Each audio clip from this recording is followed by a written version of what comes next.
Hey everybody, how you doing? This is Barry, That Goat Metal Show. On today, the last day of April 30th, 2022.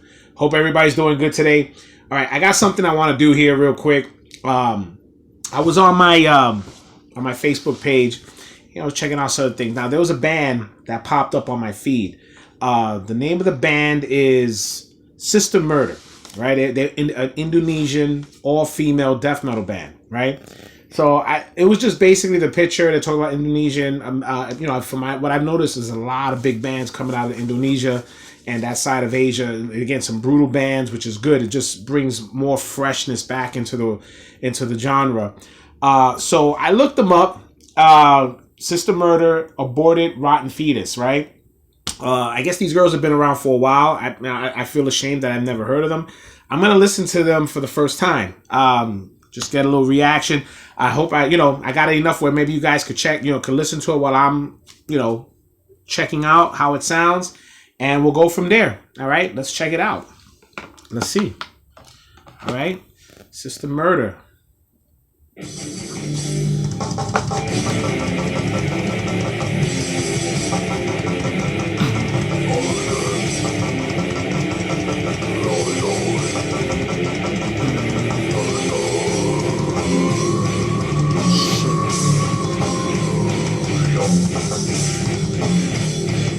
Fuck yeah, man.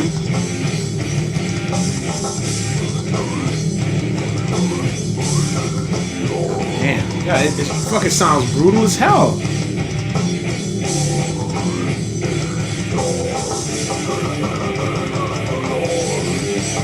Man, this thing is 7 years ago. I can imagine what they sound like now. I really need to go and get up on them. They probably, they're only girls. I'm sure they probably just got more advanced in their playing. They sound brutal as hell here from 7 years ago.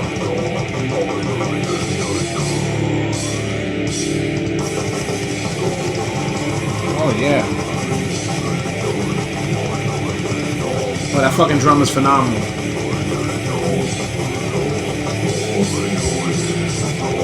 Sounds really good.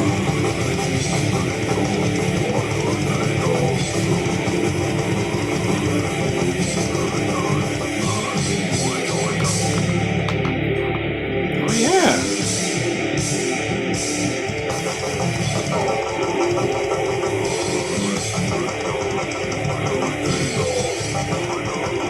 Nice. Sounds almost like she's using a piccolo. I heard piccolo in a while.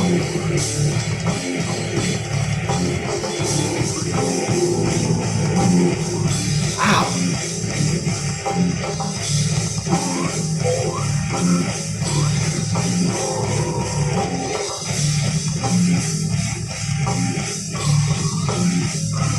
Wow. Woo!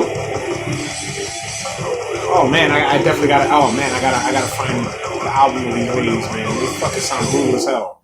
Wow! Holy shit! Oh man, what are they feeding these ladies in Indonesia? Oh my gosh!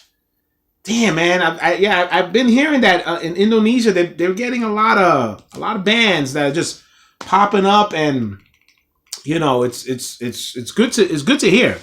It's good to hear that there's a lot of a lot of bands coming out and they sound really, really good. Very happy to wow. Oh man, that was fucking phenomenal. That was a song called "Aborted a Rotten Fetus," and that was from 7 years ago. I'm gonna try my best to go and catch up on these girls. I'm 7 years behind. They sound brutal as hell. There's dudes that can't sound brutal like that. That was fucking phenomenal. Wow. Oh man, amazing. I'm very impressed, girls. Very impressed. And I can't wait to go and start digging into more stuff. It was phenomenal. Great fucking song. Great band. Wow. Okay. Woo! I hope you guys enjoyed that as much as I did. All right, guys. Let's get into some news real quick, and I'm gonna go into my little, the segment that I started. We're gonna do some ticket stubs, so let me try to get through this quick. I ran into an article about James Hetfield's son, Castor Hetfield, who is the drummer for his band Bastardane. I guess he's according to him, he gets very annoyed when he gets compared to his dad. Okay, and I get it. I understand that there's always some type of thing where you want to be your own person. You don't want to be compared to your father. I mean, I don't know if he took the drums instead of playing guitar because that was another way he didn't want to be compared. I mean, who knows? Maybe I'm sure that boy knows how to play guitar. I'm pretty positive he does. But I was reading on it, and I guess he's it's nothing wrong with having James Hetfield as your father because everything's wide open for you, man. You are the son of a great freaking musician, and whatever you're just gonna have everything coming to you great. I mean, sometimes you guys take it for what it is, but I appreciate the fact that he wants to do his own. There are some kids who come out from famous families and they try to live up to those expectations, and some of them don't. A la Michael Jordan's son, and you think about things like that. Where you try to live up to the hype. Only some very few will go and maybe be as or better than their fathers. But you know what? Hey, whatever it is. I mean, I was looking at some of his influences. He had like his influences. I think it was more like Opeth, Alice in Chains, Corrosion of Conformity.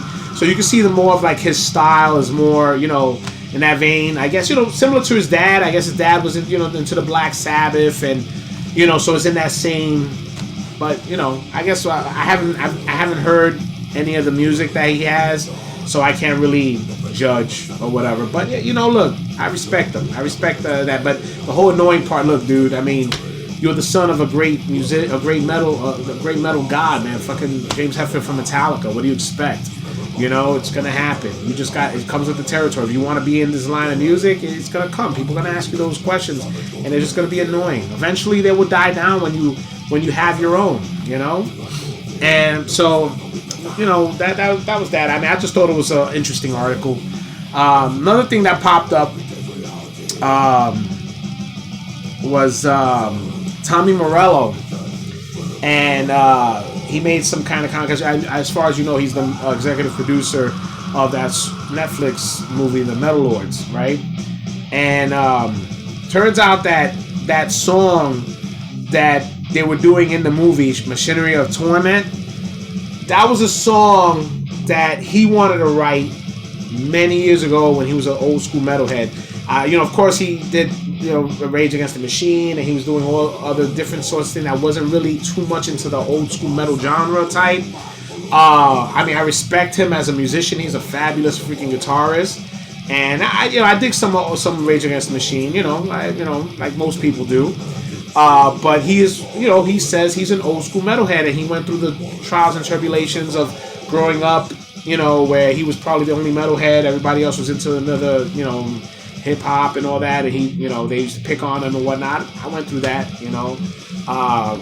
being one of the, being Hispanic in the Bronx, got thrown a lot of shade for being a metalhead, whatever. But he said something that that kind of got me. I guess they were saying something about they wanted to get Zakk Wylde for the movie, and I don't know if he didn't do it or he didn't want to do it. I don't know the gist of it. But Tom Morello said that he's a more metalhead than Zakk Wylde. I don't know. I mean, look, Zakk Wylde, he's a great guitarist. To me, I feel he's a metalhead. I feel he's into metal. But to make that type of comment, I don't know, man. I'm not sure exactly what's going to transpire with that. Hopefully, we'll get something where maybe we'll get a guitar off or something like that, or something cool. Who knows? I'm just hoping it's something that nobody's taking that shit personally or whatever the case may be. But hey, we'll see. Okay, but I thought it was funny. All right. Okay, guys. Now let me just get into my segment. All right. Again, I want to thank the silent producer Richie Delgado for this, for creating this, helping me to create this segment. I think it's fabulous. I wanted to do these in parts. I mean, I wish I had every single one of my freaking ticket stubs to show off, but unfortunately I don't. But I have them so far labeled in here. So now we're going into the year 1993. Now, 1993 seemed to be the year, for some reason, where there was like a horde of shows. Because I think this is one of the ones that I got the most tickets on. Okay, so let me just take a swig of my beer. Okay, and we'll start off. Okay, all right. February 21st, 1993. White Zombie at the Limelight. Okay, I remember this vividly. It was fantastic. It was a great show. You know, it was when White Zombie's album came out, and White Zombie got big, and it was great. It was a good show. I believe we got to meet him outside with his wife, right? And I know I didn't take. I don't know if Richie. I don't know if Richie took a picture of. I don't know if Richie was there for this show. But I remember. Whoever it was, I don't know if it was for Richie or one of my friends, they got next to him and was pretty much hugging Rob Zombie's wife like real crazy. I'm surprised Rob Zombie didn't try to punch him in the face, but that I remember taking the picture. Who it was, my mom, old man age going, okay? All right. Next we got, at the Roseland, again, got to see Pantera. All right, this was March 19th, 1993. I want to say definitely Crowbar was probably on this one. I mean, Richie told me about the other one that we went to, who was opening up for that one. Which was White Zombie and somebody else. But this one here, 1993, March 19th, 1993, which I know, you know, we were discussing about checking. We can actually dig up on the internet to see who was opening up these shows. But you know what? You guys see this? Throw it in the comments, all right? Throw it in the comments. Help me remember. I think that's more fun that way anyway, all right? Next, we got April 25th, 1993. Testaments. Yeah. This was, I believe this was for the Low. No, well, yeah, for the Low tour. Yes, I remember I bought the long sleeve. I love Low. That's a great album. Great album. And they were touring for that album, and definitely, Green Jello, I think, opened up this show, if I'm not mistaken. Was it Green Jello? Yeah, I think it was Green Jello, and was it Crowbar? I mean, Crowbar's been on a lot of these shows, but again, Rich, hook it up. Tell me where we're going. Okay, this one right here, this one's a little sentimental. All right, this one's an anniversary one. April 30th, 1993. At the Ritz, Overkill, right? And who opened up for Overkill was Obituary. And the reason why I say this is a sentimental one is because I met Frank Watkins, the original bass player from Obituary, who passed away. And I met him, and he autographed the ticket stuff for me. All right, rest in peace, Frank. That was a fantastic show. I got to see Overkill. They were touring for Horoscope. Yeah, they were touring for Horoscope on this one. This was a fucking dope ass show, and Frank Watkins, man, I treasure this. Okay, then we got May 21st, 93. Got to see my first and only time. Got to see Danzig. All right, 1993. I believe that was for How the Gods Kill. Yes, that was for How the Gods Kill. I bought the How the Gods Kill shirt, I remember. And it was a good show. Danzig was Danzig. I forgot again. Rich, refresh us. Okay? Alright, then I got to witness at L'Amour's. May 14th, 1993. Okay, May 14th, 1993. Got to see Deicide for the first time. I was blown away. It was such a thrill to go and watch these guys perform live. This was 1993, so they were on tour for Legion, I believe. Yeah, Legion was already out at that time. And Steve Ashim was over there hanging out. You know, we got to hang out with him. He was really cool. Got his autograph right there, Steve Ashim, 1993. And this was something that I was saying to myself, damn, you know, you get to see a lot of these guys running around, and you know, you get your ticket stub, and you got something to have them autograph, and I thought that was really cool. It was a fantastic show. Deicide, man, at L'Amour's, Rock Capital Brooklyn, another great venue that they took away from us. All right. Then on June 28th, 93, at the Grand, another great venue that no longer exists. Got to see Suffocation. It was a little faded. Not sure if you could see it. Suffocation. 1993, they were touring for, I believe it was Breeding the Spawn. I could be wrong, but I believe it was for Breeding the Spawn. Fucking Suffocation, man. You can't go wrong. Okay. Then we got here, gotta put on my grandpa specs for this one. July 17th, 1993. Got to see Death at the Grand. Okay? And if you can see that autograph right there, that was when they were touring for was it Spiritual Healing? Individual Human Thought. Was it Individual? Yeah, because Gene Hoglan was drumming. So that's Gene Hoglan's autograph, guys. Gene Hoglan. All right? I got to see, got to see Chuck at his prime, and it's a memory I'll never forget. Okay? July 17th, 93. Morbid Angel at the Academy. Ask me who opened up. I have no clue. Don't remember. July 17th, 1993. Anybody throw that shit in the comments, man. I'm sure there were great bands opening up for them. I just don't remember, man. I really don't. Okay. Then we have here. Oh yes, this was a really cool show. Damn, it's too bad it's faded. This was at the Grand.